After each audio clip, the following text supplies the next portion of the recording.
Bien-aimé dans le Seigneur, Dieu a ordonné que tu sois puissant.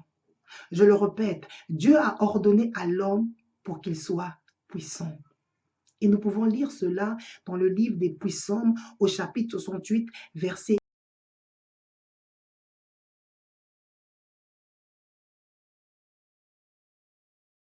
Alors, si nous méditons réellement sur ce verset, nous allons nous rendre compte que ce n'est pas une option que Dieu a donnée à l'homme, mais plutôt un ordre. Et un ordre est donné pour qu'il soit exécuté, sinon c'est de l'insoumission totale. Et par rapport à ça, beaucoup de chrétiens, beaucoup de croyants sont insoumis à Dieu parce qu'ils ne sont pas du tout puissants. Alors, j'ai posé une fois la question à Dieu, je lui ai dit, Seigneur, comment se fait-il que, malgré le fait que tu as ordonné à l'homme pour qu'il soit puissant, il ne l'est pas toujours? Qu'est-ce qui se passe? Alors, bien entendu, j'attendais de voir quelle est la réponse que Dieu allait me donner. J'étais dans l'expectative. Et le Seigneur va me répondre, il va me dire, ma fille, l'homme est trop attaché aux choses charnelles qui malheureusement ne peuvent pas le rendre puissant. Et plus triste encore, parce qu'il ne recherche pas du tout les choses d'en haut qui sont censées lui donner la puissance qu'il devrait avoir et que je lui ai ordonné. J'ai dit, waouh, waouh.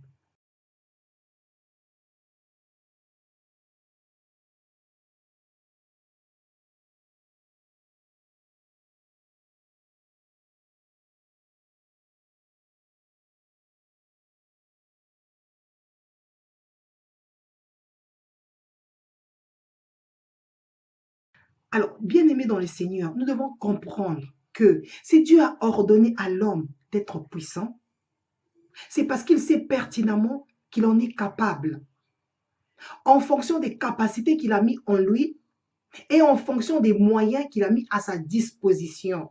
Et donc, ce qui veut dire que Dieu, quant à lui, a déjà fait sa part pour que l'homme soit puissant.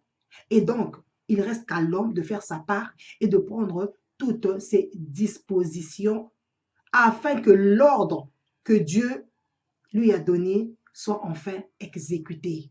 Quels sont les moyens que Dieu a mis en place pour permettre à l'homme de devenir puissant? Alors, parmi ces moyens, nous allons voir dans 1 Thessaloniciens 5, 17, qui nous dit « Priez sans cesse ».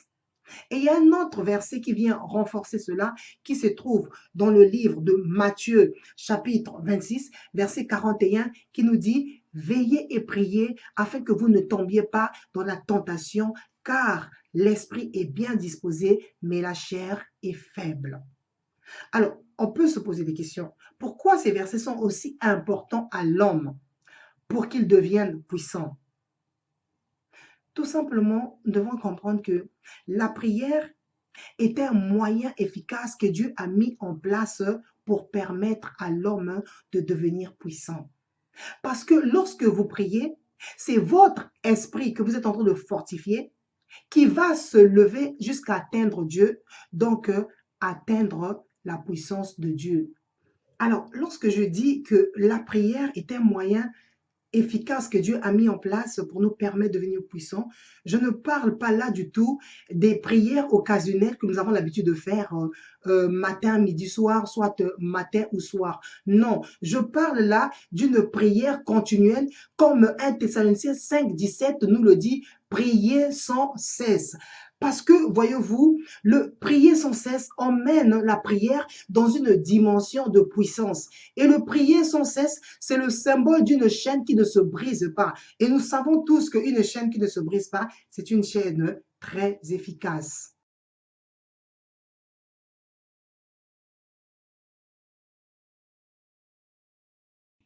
Alors, ce qui revient à dire que l'efficacité d'une prière, ce n'est pas sa qualité, mais c'est plutôt c'est la continuité d'une prière qui fait son efficacité. Alors, c'est pour cela que nous allons réfléchir à deux fois avant de prier. Est-ce que nous voulons avoir une prière efficace?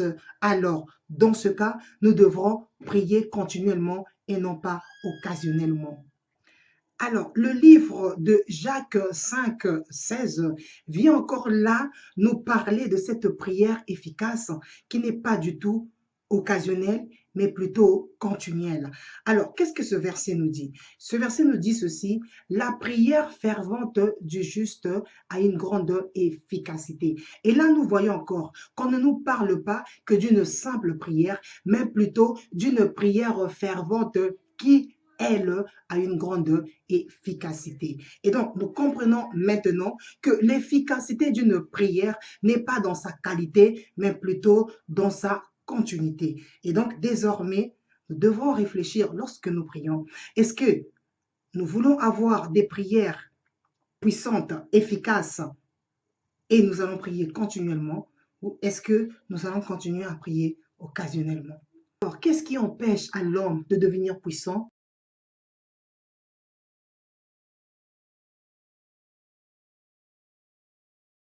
Comme Dieu l'a ordonné, ou encore qu'est-ce qui empêche à l'homme de prier continuellement comme Dieu lui demande dans la Bible? Alors, nous devons savoir ceci, que le premier ennemi de l'homme, ou encore ce qui fait obstacle à l'homme pour qu'il devienne puissant, c'est sa propre chair. Et oui, c'est sa propre chair.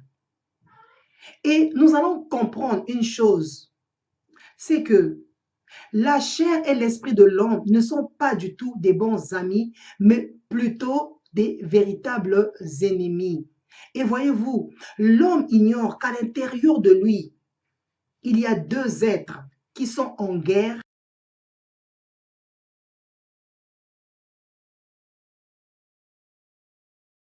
en continuelle confrontation, parce qu'ils ne s'entendent pas et parce qu'ils ne s'aiment pas. Pour la simple et bonne raison, c'est que les deux n'ont pas les mêmes désirs. Et qu'est-ce que la Bible nous dit là-dessus? La Bible nous dit que les désirs de la chair sont contraires à ceux de l'esprit. Et donc, nous comprenons pourquoi les deux ne peuvent pas s'entendre et ne peuvent jamais s'aimer. Alors, la Bible nous dit encore que la chair est faible, mais l'esprit est bien disposé. Alors, pourquoi est-elle faible? Alors, il y a une chose que vous devrez savoir, c'est que même si vous êtes champion du monde de la boxe, sachez-le que spirituellement, vous êtes quand même faible. C'est dans ce sens-là que la Bible nous dit que la chair est faible. La chair est faible parce qu'elle est sujette au péché. La chair est faible parce qu'elle est attirée que vers le péché. La chair est faible parce qu'elle est attirée que vers tout ce qui constitue le péché. La chair est faible parce qu'elle se nourrit uniquement que du péché. D'ailleurs, là-dessus, la Bible nous cite les désirs de la chair et ce n'est que du péché, il n'y a rien de bon. D'ailleurs, dans le christianisme, il y a un terme qu'on emploie souvent. On dit souvent aux gens, vous devrez tuer votre chair. Ça veut tout simplement dire que vous ne devrez plus laisser les désirs de votre chair s'exprimer si vous voulez vous éloigner du péché.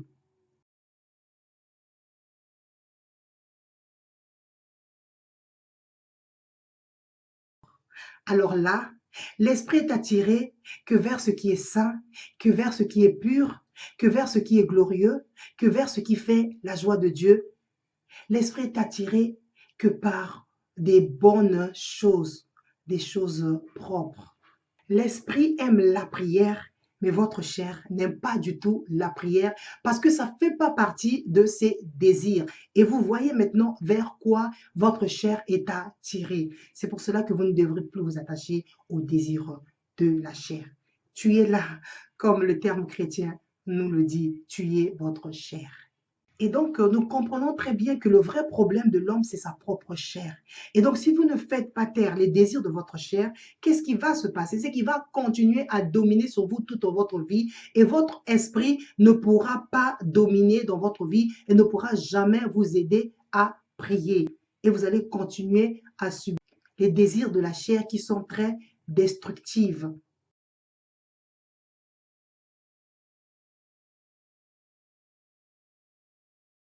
Et si vous ne faites pas taire votre chair, malheureusement, elle dominera sur votre esprit qui ne pourra pas vous convaincre de prier. Et pour finir, je dirais ceci, que l'homme n'arrive pas à exécuter l'ordre que Dieu lui a donné, tout simplement parce que sa chair ne laisse pas la place à son esprit qui aime des bonnes choses, qui aime la prière,